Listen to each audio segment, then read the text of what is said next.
Hi, എല്ലാവർക്കും നമസ്കാരം. എങ്ങനെ ഒരു നല്ല ഡ്രൈവറാകാം എന്നുള്ളതിനെപ്പറ്റി ചിത്രീകരിക്കുന്ന പല വീഡിയോകളും ഞാൻ ചെയ്തിട്ടുണ്ട്. ഇതും അതുപോലൊരു വീഡിയോ. എങ്ങനെ 2 സെക്കൻഡ് റൂൾ നിങ്ങൾക്ക് കീപ്പ് ചെയ്ത് ഡ്രൈവ് ചെയ്യണമെന്നുള്ളതിനെപ്പറ്റി വിശദീകരിക്കുകയാണ്. 2 സെക്കൻഡ് റൂൾ എന്ന് പറഞ്ഞാൽ നമ്മുടെ മുന്നിലുള്ള കാറും നമ്മൾ തമ്മിലുള്ള ഡിസ്റ്റൻസിനെയാണ് 2 സെക്കൻഡ് റൂൾ എന്ന് പറയുന്നത്. 2 സെക്കൻഡ് റൂൾ ഉദാഹരണത്തിന് അവർ ബ്രേക്ക് ചെയ്യേണ്ടതായിട്ട് വന്നാൽ നമ്മളും ബ്രേക്ക് ചെയ്ത് കറക്റ്റായിട്ടുള്ള പൊസിഷൻ നിർത്താനുള്ള ആ ഒരു ഡിസ്റ്റൻസ്, അഥവാ വളരെ ക്ലോസ് ആയിട്ട് നിങ്ങൾ ഡ്രൈവ് ചെയ്തിട്ടുണ്ടെങ്കിൽ തീർച്ചയായിട്ടും അതിൻ്റെ ബാക്കിൽ ഇടിക്കുകയും അകാലമൃത്യു സംഭവിക്കുകയും ചെയ്യാൻ സാധിക്കും.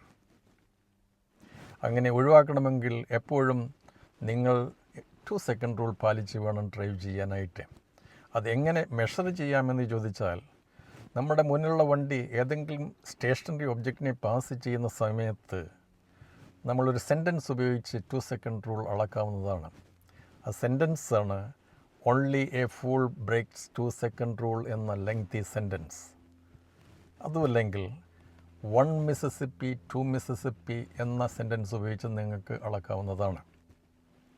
ഉദാഹരണത്തിന്, നമ്മുടെ മുന്നിലുള്ള വണ്ടി ഏതെങ്കിലും ഒരു സ്റ്റേഷനറി ഒബ്ജക്റ്റിനെ പാസ് ചെയ്യുന്ന സമയത്ത് ഏതെങ്കിലും ലാമ്പ് പോസ്റ്റോ ട്രീയോ എന്തെങ്കിലും ഒരു സ്റ്റേഷനറി ഒബ്ജക്റ്റിനെ പാസ് ചെയ്യുന്ന സമയത്ത് നിങ്ങൾ പറയുകയാണ് only a full breaks 2 second rule എന്ന് പറഞ്ഞു തീരുന്നതോടുകൂടി നിങ്ങൾ അവിടെ എത്തിയിട്ടുണ്ടെങ്കിൽ നിങ്ങൾ 2 സെക്കൻഡ് റൂൾ പാലിക്കുന്നവരായിരിക്കും. അഥവാ പറഞ്ഞു തീർന്നു എത്തിയില്ല എങ്കിൽ മോർ ദാൻ 2 സെക്കൻഡ് റൂളിൽ ഡ്രൈവ് ചെയ്യുന്നവരാണ്. അഥവാ നിങ്ങൾ എത്തിച്ചേർന്നതോടെ പക്ഷേ നിങ്ങൾ പറഞ്ഞു തീർന്നില്ല എങ്കിൽ വളരെ ക്ലോസിൽ ഡ്രൈവ് ചെയ്യുന്നവരായിരിക്കും. That will be risk. അതുകൊണ്ട് എപ്പോഴും 2 സെക്കൻഡ് റൂൾ പാലിക്കാനായിട്ട് ട്രൈ ചെയ്യുക. 2 സെക്കൻഡ് റൂൾ പാലിക്കുമ്പോൾ നിങ്ങൾ ആക്സിഡൻറ്റിൽ നിന്നും അകാലമൃത്യുവിൽ നിന്നും രക്ഷപ്പെടുകയും ചെയ്യും. I hope you understand well. ഇത് നല്ലൊരു ഇൻഫർമേഷനാണെന്ന് ഞാൻ വിചാരിക്കുന്നു. അതുകൊണ്ട് ഇന്ന് മുതൽ എല്ലാവരും ഈ 2 സെക്കൻഡ് റൂൾ പാലിച്ച് വേണം ഡ്രൈവ് ചെയ്യാനായിട്ട്. ഓർക്കുക, അറിവാണ് നിങ്ങളുടെ ശക്തി. Thank you very much for watching.